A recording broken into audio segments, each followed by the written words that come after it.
lingkungan kampus yang seharusnya menjadi ruang aman untuk berkembang dan belajar.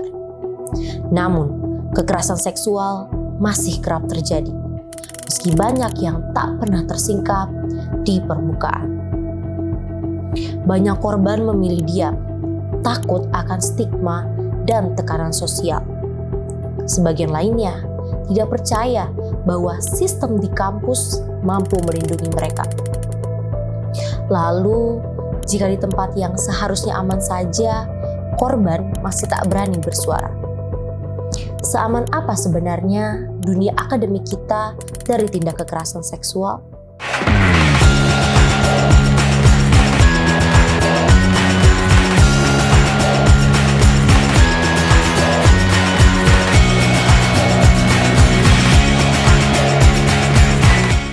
Di tingkat pendidikan tinggi, ancaman kekerasan seksual masih menjadi bayangan serius. Faktanya, nggak semua kasus mudah terlihat atau terungkap di permukaan. Dimulai dari bentuk kekerasan seksual verbal, fisik, hingga secara online. Problematika ini pun terjadi di lingkungan UIN Jakarta.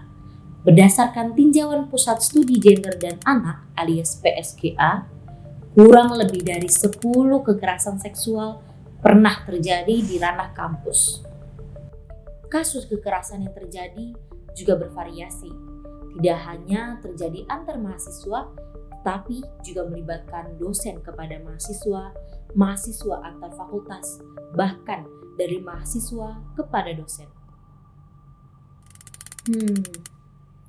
Memangnya sejauh mana sih PSGA menangani kasus kekerasan seksual ini?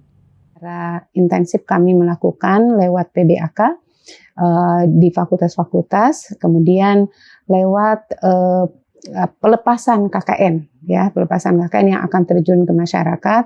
Kami juga melakukan sosialisasi dan itu bekerja sama dengan PPM. Selain itu kami tetap lakukan ketika ada rapat-rapat dosen di awal semester, kami selalu minta untuk ditayangkan video maupun sosialisasi yang terkait dengan Satgas RT supaya para dosen yang hadir dalam rapat-rapat dosen itu juga mengetahui dan mengenal tentang Satgas RT ini. 2 bulan terakhir kemarin itu kita menghadirkan 3 psikolog dan kami umumkan di IG siapa yang ingin ya berkonsultasi atau ngobrol saja dengan psikolog, kami siapkan Sivitas Akademik UIN Jakarta, mungkin kita bisa mendampingi. Kalau PSGA tidak mampu, maka kita ada Puskum ya untuk mendampingi itu. Tidak hanya PSGA yang berperan menangani kasus ini. Setiap fakultas juga memiliki Satgas sebagai bentuk pencegahan dan penanganan kasus kekerasan seksual di ranah kampus. Lalu sebenarnya, bagaimana mekanisme koordinasi yang selama ini berjalan antara Satgas dan PSGA?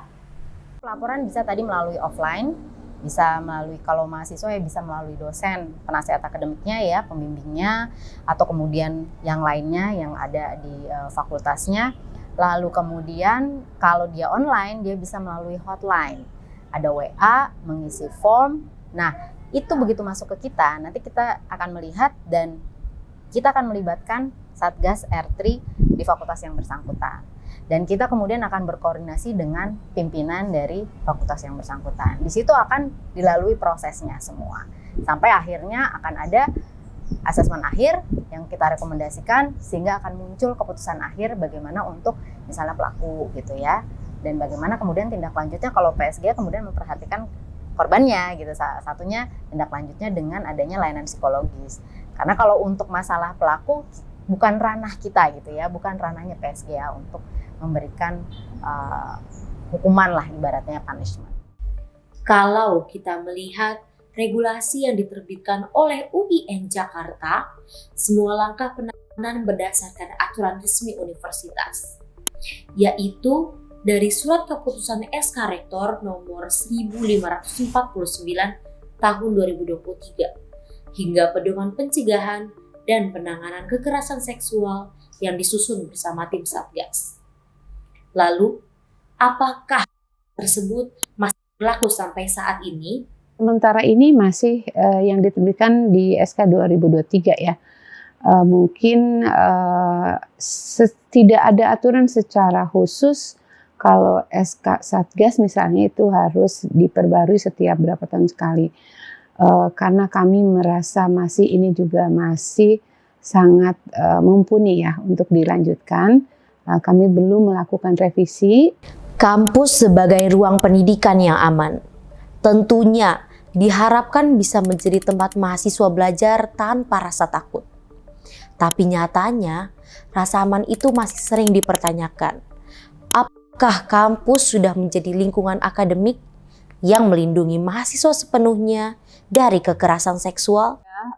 Menurutku di area kampus ini nggak bisa dibilang aman karena sebenarnya ada banyak banget isu-isu baik apa yang aku dengar, apa yang aku lihat terkait kasus kekerasan seksual atau pelecehan seksual yang dialami di area kampus. Kuliah kerja nyata atau KKN sebagai bagian dari program kampus. Nyatanya, berlangsungnya kegiatan ini masih terdapat celah terjadinya kekerasan seksual.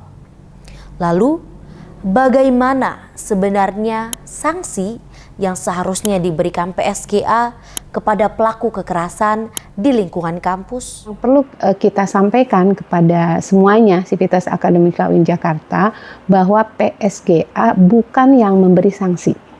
Tidak berhak dan tidak berkewajiban untuk memberikan sanksi. Yang memberikan sanksi adalah tim kode etik. Tim etik itu di fakultas bisa bermacam-macam namanya. Ada Dewan Etik dan Mahkamah Etik. Kemudian di universitas ada Senat yang punya tim etiknya. Nah, itu artinya prosesnya dilakukan di Pusat Studi Gender dan Anak atau di Satgas yang ada di fakultas. Nanti sanksinya tergantung kepada seberat apa ya yang dilakukan oleh pelaku dan itu mengacu kepada tim etik gitu. Nanti semua diputuskan atas kesepakatan. Kalau di fakultas, kalau di universitas ya nanti di senat gitu. Kerjasama sama PSGA.